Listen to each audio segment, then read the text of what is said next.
Hey YouTube, I found this design on a video that someone had.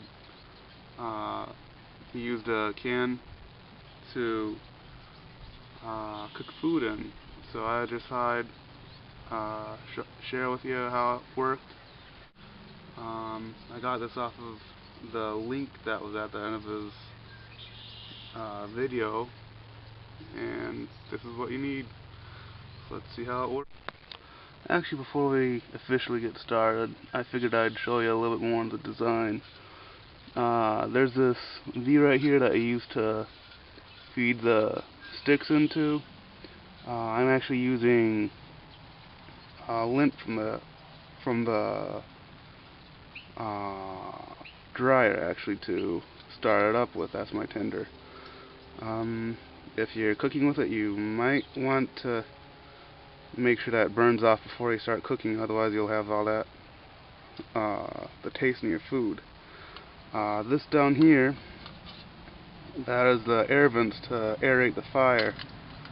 I just use this tool right here to just kind of push it, push the holes in there.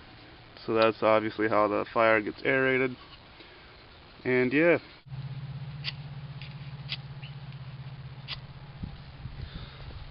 I think I'm going to resort to the newer technique and use matches. It didn't exactly work the way I was hoping it would. It just didn't work. It was messed up. So, I'll be back. Okay, I'm back with the matches. I figured I'd do the easy way out. Let's see how it works.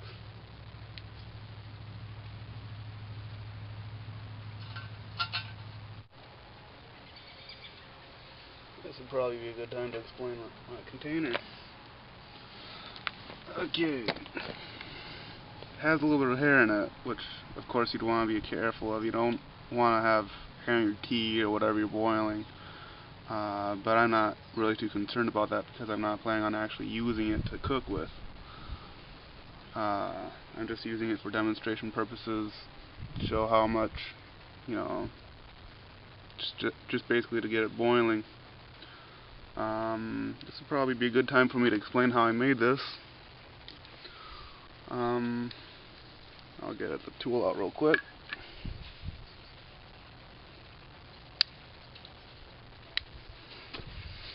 Okay, I use this tool. Basically it's meant for opening cans, but you can use it to like etch around the sides and to make it handle too. If you make the stuff, be very careful that you don't cut your hand, because you can easily cut your hand on this, as you can imagine. And the handle, I used a tool. I bent this triangle piece in here. That gives it strength. Obviously just flat metal wouldn't be very strong, so that just gives it a little bit of strength.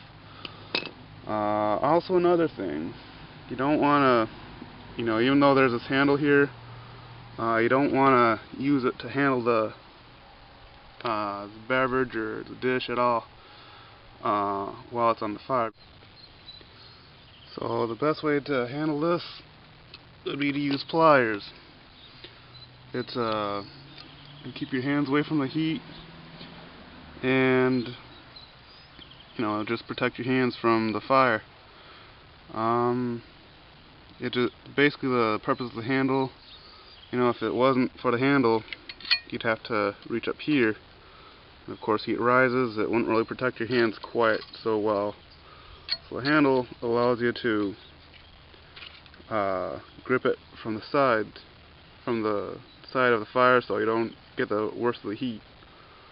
So yeah, that's how I made it. If you want specifics, leave a comment and let me know.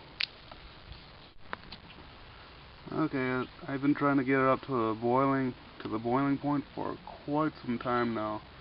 As you can see, the fire's pretty much dead. I can revive it if I have small enough sticks and stuff. I've been able to revive it with these wood pellet type things I've been making. I just wanted to show you that real quick. You just cut them into really small pieces. I've been using my pliers / wire cutter to help me with that. Yeah, basically you want to come up into a big chunk at first, or not a big chunk, but a big pile. That's so that you can just put them all in at one time, otherwise they'll burn up too quick. Another recommendation I'd have, I would definitely recommend having a bigger can, you know, like one of those ones that they use in a restaurant or something. With a smaller can, it seems like it stops up the air vents pretty fast. If there's a bigger can, maybe you can use have 2 rows of those air vents, and that would allow for more ventilation, but it would also allow for more room for the ash to go through to fill up before it stops up the ventilation. I've had some luck in taking off the can on top, the container I'm using to boil the water, taking it off, allowing more air to get in, then I can stoke it that way too. So yeah, I'll try getting it up to a boil, and if I can, I'll let you know. Well, I finally got it to a boil. Yeah, I don't think it would stay that way that long. It was much fuller but when I first started. It's been steaming off, and of course I spilled a little bit right at the beginning too when I was showing how to make the pot, but for the most part it's just been steaming off, and it's just now starting to actually boil with so little being in there.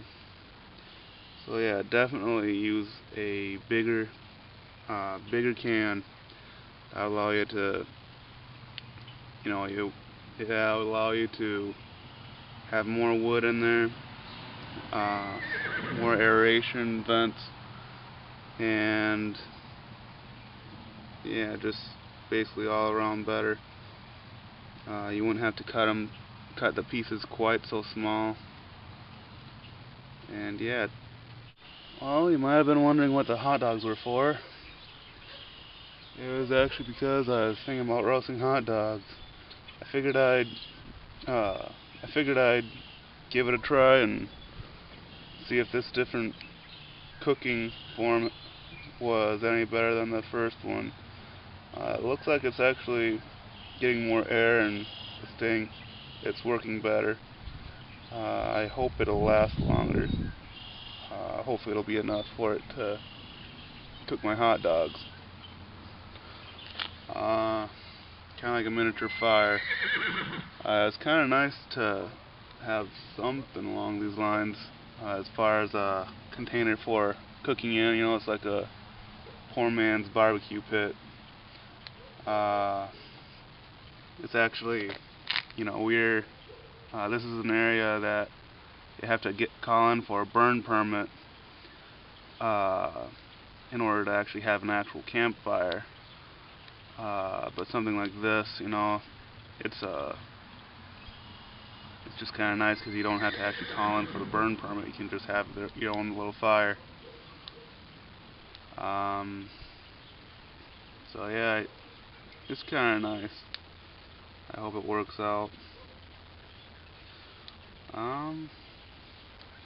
So yeah, let me know what you think of this video. Comment, rate, and subscribe.